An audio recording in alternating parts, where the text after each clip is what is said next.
मैं पहले भी 10 साल रह के गया, 15 साल बाहर रहा हूँ और फिर आया हूँ विधानसभा में। जो मेरा अनुभव है कि हम जब भी बैठते हैं या चर्चा करते हैं तो हम एक दूसरे पे आरोप प्रत्यारोप नहीं लगे रहते, जबकि इस प्रजातंत्र में होना ये चाहिए कि हम यहाँ बैठ के राजस्थान के बारे में, राजस्थान की जो आप लोगों ने बजट पेश किया है तो उसके बारे में पॉजिटिव क्रिटिसिज्म भी करें और एक दूसरे से चर्चा भी करें। अभी जोधपुर से आने वाले विधायक कह रहे थे कि पिछली सरकार ने बजट पे मंथन नहीं किया होगा, चर्चा नहीं की होगी। हम सब भूल जाते हैं कि बजट तैयार करने वाले अधिकारी तो वही के वही हैं जो हमारे समय थे और आपके समय भी वही के वही हैं।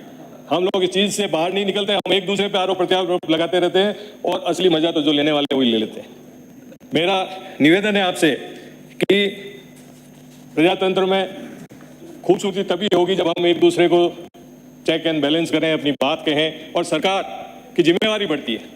आपको मौका दिया जनता ने, अवसर दिया अगले 5 साल के लिए। हमें यह सोचना पड़ेगा कि राजस्थान में 5-5 साल से सरकारें क्यों बदल रही, कमियां रही होगी जब हम भी यहाँ आए, तो क्या आप हमें वो बता के आप भी वही कमियां वापस रिपीट करना चाहते हैं? ये सोचना चाहिए आपको। नहीं करेंगे ये तो सबको लगता है, बस पिछले 20-25 साल का रिकॉर्ड उठा के देख लीजिए, यही चल रहा है और फिर समय चला जाता है और बातें रह जाती हैं। पर चलो, रोहित जी ने भी बहुत बजट की बात की। मैं इकोनॉमिक्स का स्टूडेंट हूँ नहीं, पॉलिटिकल साइंस का हूँ, तो मैं ज़्यादातर बात मेरे क्षेत्र की और जनता की बात ही करना चाहूँगा। मैं यहाँ पे वित्त मंत्री जी ने जो कोट किया था अमेरिकन एक्स प्रेसिडेंट रूजवेल्ट को कि the country will not be good place for any of us to live in unless we make it a reasonable good place for all of us to live in. हम सब के लिए रहने के लिए अच्छा वातावरण बने, अच्छी जगह बने, तो उसके लिए क्या करना चाहिए वो सरकार का दायित्व है। और रहने के लिए, सुविधाओं के लिए क्या चाहिए? बिजली, पानी, सड़क, स्कूल, चिकित्सा, इन क्षेत्रों में क्या किया है आप लोगों ने, क्या आपने प्रस्ताव रखे, उस पर मैं बात करना चाहूँगा। आप लोगों ने, पिछली सरकार ने जिले बनाए, 19 जिले बनाए, एक पॉजिटिव सोच के साथ बनाए कि जितना एडमिनिस्ट्रेटिवली कम एरिया होगा लोगों को ज़्यादा फायदा होगा। वो अलग बात है कि अब सरकार आने के बाद में आपने रिव्यू कमेटी बनाई है, उसके लिए मंथन करने की बात की है। इस बजट में उस बारे में कोई चर्चा की नहीं। मेरा निवेदन है कि आपने एक अच्छी बात भी कही है, 1 स्टेट 1 इलेक्शन। इसका मतलब मैं जब समझा हूँ वो ये है कि नगर पालिका, पंचायत राज एक साथ होने चाहिए और होने भी चाहिए। समय खराब होता है आपके उसके अंदर आचार संहिता में, पर इसको कैसे करोगे? अभी आप जिले के बारे में आपने सोचा नहीं, जिले के बारे में आपने बातें नहीं की। डिलिमिटेशन आप पंचायत राज के भी आपको जिले बना दिए तो उस हिसाब से भी करना पड़ेगा, नगर पालिकाओं के भी करने पड़ेंगे। ये सारी चीजें आप मिल बैठ के कमेटी बना के अच्छे विचार से करें ताकि आने वाले समय में राजस्थान का इसका फायदा मिले। अलग अलग जगह गांवों में समस्या है, एसडीओ हेडक्वार्टर अलग है, पंचायत समिति अलग है और तहसील अलग है, तो लोगों को बड़ी परेशानी होती है। मेरे भीनमाल के अंदर एक गांव 7 किलोमीटर में पंचायत है और उसको 70 किलोमीटर दूर जाना पड़ता है, जसवंतपुरा। तो इस तरह की जो अनियमितता है, अलग अलग बन चुके हैं, इनकी तरफ भी सरकार ध्यान दे और इस बारे में सोचे, ये मेरा आपसे निवेदन है। जैसा कि मैंने कहा कि मूलभूत सुविधाएं, बिजली, पानी, सड़क, और बिजली पानी तो एक दूसरे से रिलेटेड है।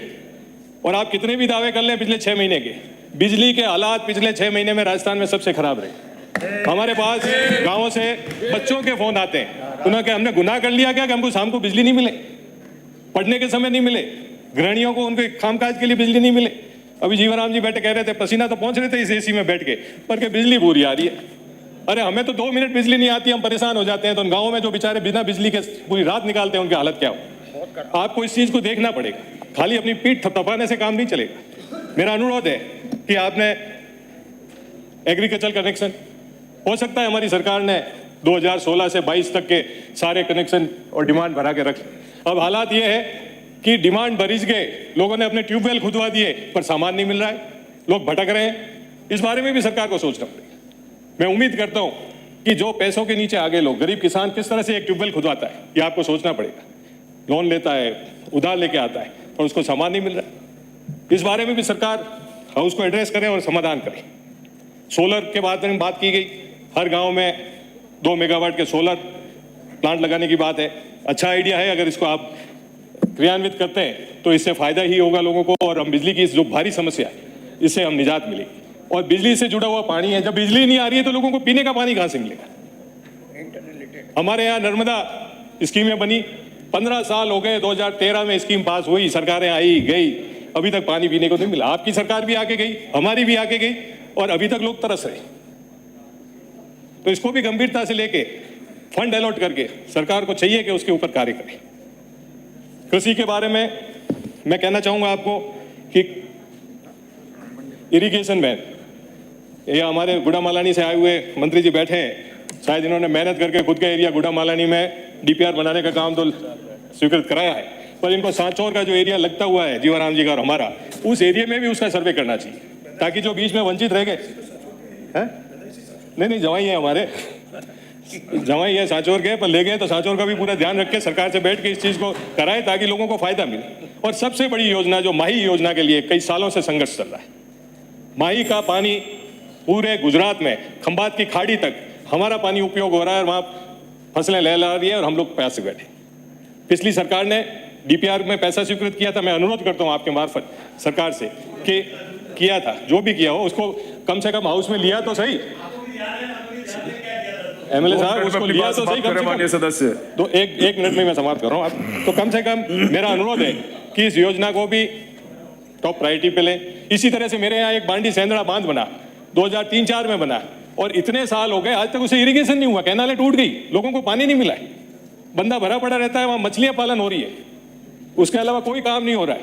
मेरा अनुरोध है आपके मार्फत से सरकार से कि उससे जो डाउन स्ट्रीम में गाँव में जहाँ पे खेत सूख गए हैं, वेरे सूख गए, उस पर भी उस चीज का कार्य किया जाए, तो उस पर कैनाल के लिए स्कीम बनाई जाए।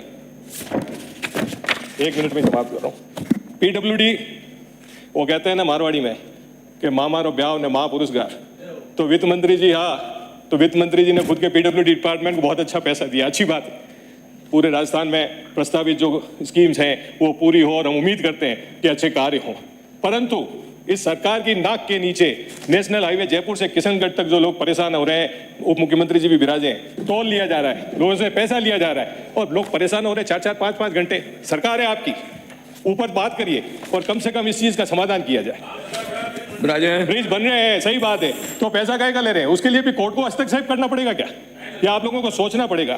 स्कूल के बाद एक सेकंड, इस एजुकेशन के बारे में भी निवेदन कर देता हूं कि आप लोगों ने कॉलेज एजुकेशन के लिए बात की, पीजी से यूजी करने की बात की, इसमें भी आप बिना राजनीति किए जो कॉलेजेस जहां वास्तव में डिमांड है, बहुत पूरी पुरानी डिमांड है, वहां पे पीजी कॉलेज खोली जाए।